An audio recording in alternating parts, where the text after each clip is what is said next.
War not only affects the people fighting it, but also those who are surrounded by it. If you were a civilian caught in the middle of a conflict, which side would you choose?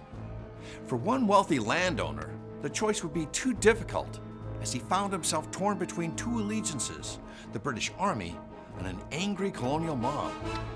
It's just weeks after the Battle of Concord and Lexington, on the morning of May 21st, 1775, and the second act of the American Revolution was about to begin. Elisha Leavitt, a wealthy farmer from Hingham, Massachusetts, owned some property in Boston Harbor, and among them was Grape Island. Still one of King George's subjects, he felt obligated to offer provisions to the British Army. However, when the British landed on Grape Island to collect hay for their horses, an alarm was sounded, as many feared that an attack was imminent.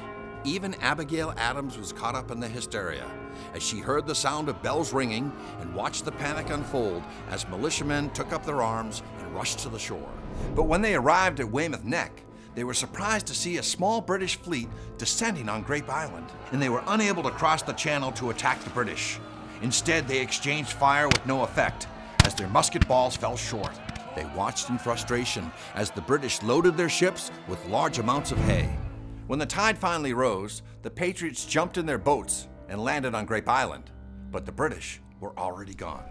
They set Leavitt's barn ablaze, burning over 70 tons of hay, and seized his cattle. But they weren't finished yet. Taking up muskets, pikes, and pitchforks, they made a hurried march to Leavitt's home to make it clear that they would not tolerate his blatant support of the British. Tar and feather the Tory! Burn his house down! Hang the traitor! Leavitt saw the militia heading straight for his home. They're coming for my head! He had to think fast, and in that moment, he noticed a barrel of rum, bottles of wine, bread, and a wheel of cheese.